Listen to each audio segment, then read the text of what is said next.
दोस्तों नमस्कार, मैं अनुपम गुप्ता भारत और ये ऑडियो ऐसा है जिसमें बहुत ही यूनिक जानकारी है, जो आपके, आपकी फैमिली के और जिनको भी आप चाहते हैं,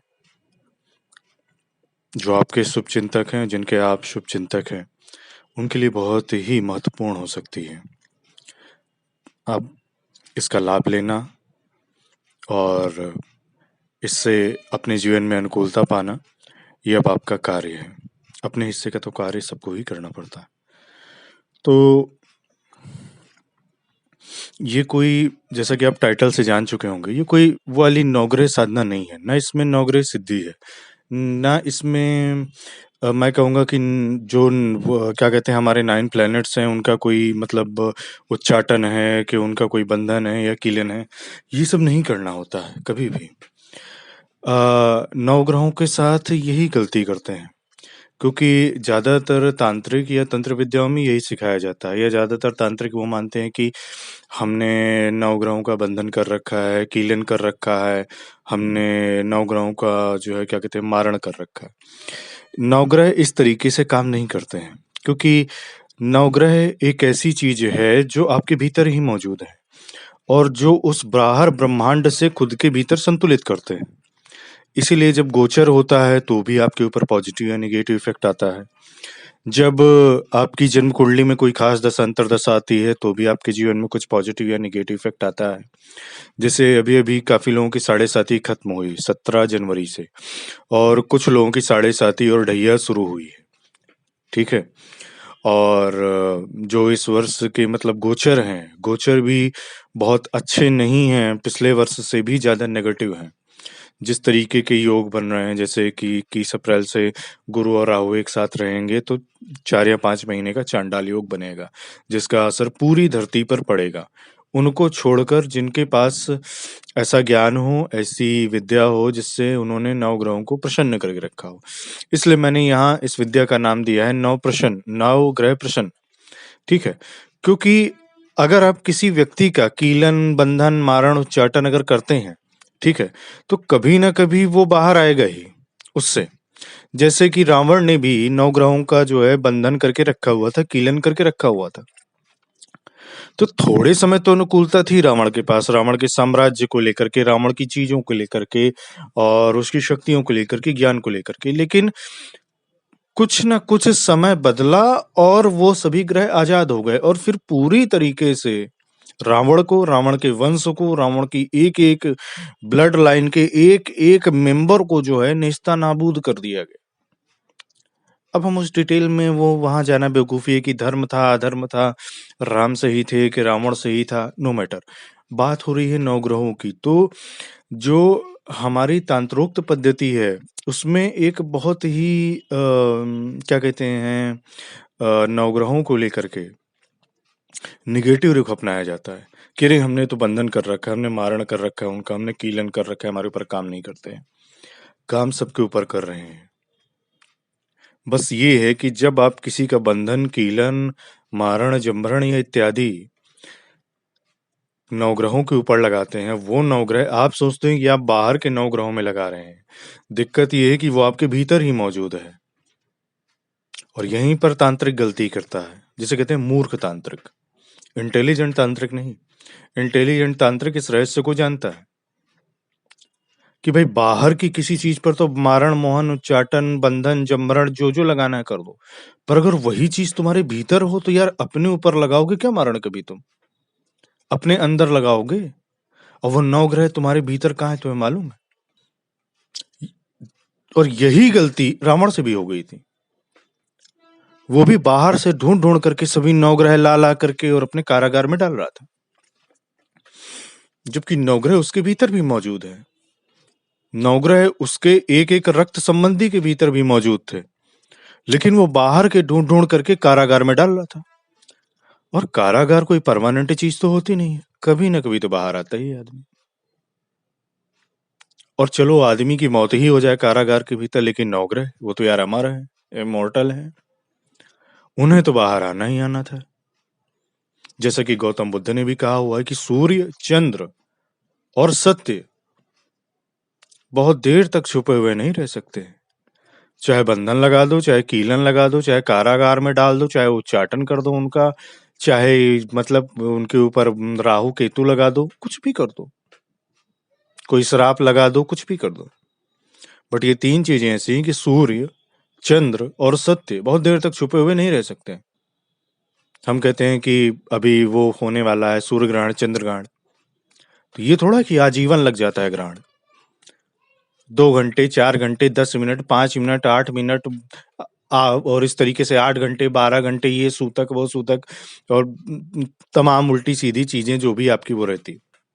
थोड़ी देर बाद फिर आ ही जाता है सूरज। अगले इस आज के दिन चाहे जो कुछ लगा दिया गया उनके ऊपर, अगले दिन वो फिर निकल के आते हैं। सूर्य ग्रहण हट चुका होता है, चंद्र ग्रहण हट चुका होता है। तो खैर ये तो थे 2 प्लैनेट, सूर्य और चंद्र, बाकी भी 9 हैं, बाकी 7 हैं। तो ये कह देना कि हमने कीलन बंधन मारण कर दिया है, ये दरअसल क्या होता है, संभव है उनका, मैं नहीं कह रहा हूं कि संभव नहीं है, लेकिन हम इस तरीके से नवग्रहों को नाराज कर लेते हैं।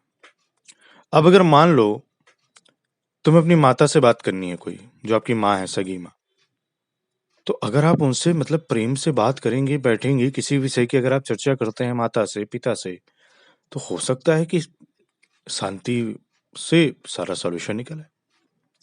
अब पहले आप अपने माता पिता के ऊपर मारण, मोहन, जमरण, कीलन ये करके बैठा देंगे और फिर पूछेंगे, तो हो तो सकता है कि भाई चलो माँ बाप तुम्हारे केस में फैसला ले दें, लेकिन अपने माता पिता के ऊपर तुम अगर ये लगाओगे तो मरने के बाद कहाँ जाओगे, सोचा है? तो इसलिए नवग्रहों के साथ आप बहुत ज्यादा ही नेगेटिव खिलवाड़ करते हैं, नवग्रहों को बहुत अंडर एस्टिमेट करते हैं कि आपको तो फलानी विद्या है तो नवग्रह, अरे भैया फलानी विद्या तो छोड़ दो, इतने बड़े अवतार आए हैं उनके ऊपर भी भगवान कृष्ण 125 वर्ष जिंदा रहे हैं, उनके जीवन में 3 बार 7.5 आई है, ये 7.5 वर्ष की पूरी, और उन्हें पूरी भोगनी पड़ी है। और हर 7.5 में काफी सारी चीजें जो थी उनके साथ बहुत ही ज्यादा पॉजिटिव भी हुई और कुछ चीजें थी बहुत ही नेगेटिव भी हुई। इतनी बड़ी शक्ति होते हुए भी उन्होंने, ऐसा नहीं था उनके पास विद्या नहीं थी, लेकिन वो क्या था, शांत करके रखते थे। 7.5 चालू हो गई है तो उनका मारण, मोहन, उच्चाटन नवग्रहों का, हर चीज को इंसानी दृष्टि से अगर आप डील करने लग जाएंगे तो दैवी ताकत ऐसी होती है ना कि जब वो अपना वो मारती है ना वज्रदंड, तो फिर चाहे आपके पास जौन सी विद्या हो, चाहे जितने बड़े सिद्ध साधक हों, बिल्कुल आप पानी पानी हो जाते हैं। इसीलिए इस रिचुअल का नाम दिया है नवग्रह प्रश्न। ये जो मैंने अभी आपको समझाया ये था एक डिस्क्रिप्शन, ठीक है। इसमें ये था कि नवग्रहों को प्रसन्न कर लेना। इस रिचुअल के बाद किसी भी ग्रह की दशा आए, अंतरदशा आए, महादशा आए, कुछ भी आए, वो कभी आपको परेशान नहीं करेगा कोई ग्रह। अगर कुछ करना होगा तो पॉजिटिव इफेक्ट ही देगा, निगेटिव इफेक्ट नहीं देगा, क्योंकि इस प्रक्रिया में हमने उनको समझा बुझा करके शांत कर दिया है। ये रिचुअल काफी हैवी होता है, काफी गोपनीय होता है, और तांत्रोक्त ही है, लेकिन तांत्रोक्त की उस पद्धति में नहीं है। इसमें नवग्रहों का स्तंभन, मारण, मोना वो नहीं करना है। अदरवाइज थोड़े समय को तो आप ग्रहों के मुख से मुक्त हो जाएंगे, लेकिन कुछ न कुछ ऐसा होगा कि फिर वो ग्रह ऐसी लंका लगाएंगे, क्योंकि वो इतना इरिटेट हो जाते हैं, और वो मुक्त जरूर होंगे। इंसान के ऊपर भले आपने लगा दिया हो मारण, मोहन, उच्चाटन और वो मारा गया हो, पर नवग्रहों के ऊपर तो रावण रावण भी नहीं लगा पाया, वो भी मारा गया। वो रावण जिसने ब्रह्मा, विष्णु, महेश सब कुछ अपने कंट्रोल में कर लिए थे, वो भी उसी जगह हारा था नवग्रहों वाली सिचुएशन। शनि, राहु और इनके साथ मंगल के साथ और इनके साथ जो वो जो इरिटेशन उनका जो हो गया था बहुत ज्यादा, उसमें है लंका लग गई, नहीं तो नहीं लगती। लेकिन वही था कि अंत जब आता है तो बुद्धि थोड़ा काम करती है ना। वैसे भी कुछ लोगों को अंत निकट है, इसलिए उनकी बुद्धि काम नहीं कर रही है। खैर, समझदार को इशारा ही काफी है। और हाँ, अगर आप चाहते हैं कि नवग्रह आजीवन आपके ऊपर अच्छे से रहें, प्रसन्न रहें, अपना आशीर्वाद देते रहें, तो ये रिचुअल है, थोड़ा कॉस्टली होता है, महँगा होता है, आप मुझे मैसेज करके पूछ सकते हैं। लेकिन हाँ, इसमें ये है कि लाइफ़ टाइम आपको नवग्रहों से मुक्ति मिल जाएगी। फिर आपको कभी भी जन्म कुंडली और गोचर और इनकी चिंता नहीं करनी है कि फला ज्योतिषी ये बोल रहा है तो ये होने वाला है, तो इसकी दशा अंतर्दशा बन रही है, तो अंक ज्योतिष से ये वर्ष ऐसा है, मेरे अनुकूल है, प्रतिकूल है। उन सब की आपको चिंता नहीं करनी पड़ेगी। ज़्यादातर जो हाई क्वालिटी के या हाई लेवल वाले पॉलिटिशियन होते हैं, बिजनेसमैन होते हैं, वो इस प्रयोग को ज़रूर संपन्न करवाते हैं। मुझसे भी कई लोग पूछते हैं कि आपके ऊपर क्यों नहीं असर करते हैं ये नवग्रह? आपकी दशा अंतर्दशा साढ़े साती ये वो क्या असर हो रहा है, क्या नहीं हो रहा है? मैं उनसे यही बोल देता हूँ कि भैया जब तक असर करना था तब तक कर रहे हैं। जब खुश हूँ वो मुझसे खुश हैं। कैसे खुश हैं? अब हर चीज़ थोड़ी बताई जा सकती है, कुछ चीज़ें गोपनीय होती हैं, ये विद्या भी गोपनीय है। इसमें आपको कोई मंत्र जप नहीं करना है, कोई हवन नहीं करना है, कहीं कोई नवग्रहों का दान नहीं करना है, कहीं कुछ उतारा नहीं करना है, कहीं कुछ पानी में नहीं बहाना है, कहीं कुछ ज़मीन के अंदर नहीं गाड़ना है, कहीं कुछ नहीं करना है। ये रिचुअल संपन्न हो जाएगा और रिचुअल संपन्न होने के बाद you will be free for ever. Positive तरीके से, जैसे होता है ना कि नवग्रहों को अगर समझाना है तो इस तरीके से, ऐसे मान लीजिए 9 लोग हैं, तो 9 लोगों हैं उनको इनवाइट कीजिए, चाय पिलाइए, मिठाई खिलाइए, कॉफ़ी पिलाइए, अच्छे से बात करिए, समझाइए, बैठिए, डिस्कस करिए और प्रॉब्लम सॉल्व। आप हमेशा निगेटिव रास्ता ही अपनाते हैं, निगेटिव लोगों के चक्कर में इसका कीलन उसका बंधन और इसका कीलन बंधन करते करते नवग्रहों को भी आप जो है लपेटे में ले लेते हैं और फिर वो ऐसे ही जूते मारते हैं आपको, कभी सर में कभी पिछवाड़े में, कि फिर आप कहते हैं अरे गुरुदेव मेरी तो लंका लग गई। लंका तो लगेगी ही भाई। गलत रास्ता, गलत व्यक्ति, गलत गुरु, गलत संगत और ये सब कुछ तुम गलत क्यों चुनते हो? क्योंकि तुमने कहीं ना कहीं गलत कर दिया है नवग्रहों के साथ, या अपमान कर दिया है, या गाली दे दी है उन्हें कि अब तो मेरे पास फलानी विद्या आ गई, अब तो मैं नवग्रहों को जो है झाड़ू पोछा लगवा लूंगा। फिर बेटा नवग्रह तो आते नहीं झाड़ू पोछा लगाने। खुद सोचो, कितनी भी बड़ी विद्या हो, इवन मैं स्वयं जानता हूँ एक से बढ़कर एक विद्या रखते हैं लोग, लेकिन मैंने आज तक नहीं किसी के यहाँ देखा कि सूर्य देव आके उसके यहाँ पोछा लगा रहे हैं। भाई नवग्रहों में तो वो भी आते हैं ना, सूर्य देव से पोछा लगवाओगे? ऐसा इस धरती में कोई भी ऋषि मुनि नहीं है, न सिद्ध है न महासिद्ध है कि सूर्य देव से तुम पोछा लगवा लोगे। लेकिन पता नहीं तुम किन लोगों की संगत में आ करके और बस नवग्रहों के साथ भी जो है तुम गाली गलौज और गुंडागर्दी करते हो। खैर, that's your destiny, that's your fucking destiny. Enjoy.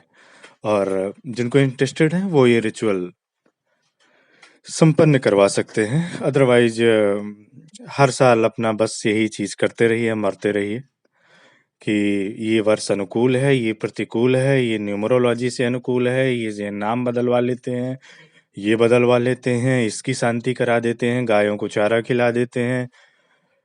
पूरी जिंदगी पड़ी है, करते रहिए, मरते रहिए और कटते रहिए। ठीक है, मैं हमेशा आपको कुछ यूनिक सॉल्यूशंस देने की कोशिश करता हूँ। ज़्यादातर लोगों की शिकायत भी होती है कि पैसे ज़्यादा होते हैं, बट पैसे क्यों होते हैं, क्यों मैं लेता हूँ, उसका कारण मैं पिछले ऑडियोज में बता चुका हूँ। और कोई डाउट है तो ये दोबारा ऑडियो सुन लीजिएगा। मैं रिचुअल आपके लिए वो चीज़ संपन्न कर दूंगा and you will be free. ठीक है, फीस ज़्यादा होगी लेकिन यू विल बी फ्री। फिर इस धरती लोक में चाहे जितने उल्का पिंड आने हो, आपसे नहीं टकराएगा। नवग्रह आपको बचा लेंगे। मोहल्ले में गिर जाएगा आपके उल्का पिंड जो आसमान से आ रहा है, बट आपको नहीं छुएगा, आपके मकान को नहीं छुएगा, आपके घर की एक भी ईंट नहीं हिलेगी। मतलब जरा भी चिंता नहीं होगी फला ने भविष्यवाणी कर दी, फला ने ये कर दिया, नास्ट्रेदमस ने तो ये कहा था, टीवी वाला तो ये बता रहा है। सब में आग लगा दीजिएगा, कोई मतलब नहीं है। अचानक कोई भी सभ्यता नहीं खत्म होती है। अचानक कोई भी व्यवस्था नहीं खत्म होती है। हाँ, आप जरूर अचानक खत्म हो सकते हैं कि हार्ट अटैक आए और गए। लेकिन जब इस पृथ्वी की बात आती है तो पृथ्वी इतनी हल्की चीज नहीं है। ऋषि मंडल के अंतर्गत आती है ये। सप्तऋषि मंडल है। साक्षात भगवान शिव बैठे हैं। शक्ति हैं। धरती लोग की चिंता नहीं करनी है कि हर 2 मिनट में एक प्रेडिक्शन आ रहा है, हर 2 मिनट में उल्का पिंड गिर रहे हैं, तो रॉकेट गिर रहा है, तो कोई आसमान से घोड़े पर बैठ के और वो लेके आ रहा है। आने दो। जैसे कहते हैं ना कि चिंता मुक्त हो जाना, निश्चिंत हो जाना, ये वही उपाय है, ये वही रास्ता है। आगे दूंगा या नहीं पता नहीं, लेकिन फिर भी हाँ, इसमें मैं कोई टाइम लिमिट मैं नहीं रख रहा हूँ कि 1 हफ्ते तक है या 31 जनवरी तक है या 31 मार्च तक है। ऐसा कुछ नहीं है इसमें। ये आप कभी भी कर सकते हैं, या यूं कहूँ जब आपके नवग्रह चाहेंगे तब आप कर लेंगे। ठीक है। आई होप कि सारी चीज़ें यहाँ तक क्लियर हैं, और उम्मीद करता हूँ कि ये जो नया वर्ष है आपको थोड़ी सी सद्बुद्धि दे, क्योंकि अगर आपने अगर अपनी सद्बुद्धि से काम नहीं लिया तो शनि देव कुंभ राशि में है और वो बहुत ही क्रूर न्याय करने वाले हैं, बहुत ही ज्यादा। क्योंकि वो अपने ही प्लेस में है, अपने ही ग्रह, अपने ही उसमें है, घर में है, कुंभ में। और वो बहुत ही क्रूर न्याय करने वाले हैं, खासकर तंत्र मंत्र जादू टोना करने वालों से। तो इसलिए ईश्वर आपको सद्बुद्धि दे, इंसानों के साथ आपको जो करना है करे, नवग्रहों को जो है भगवान के लिए बख्श दे।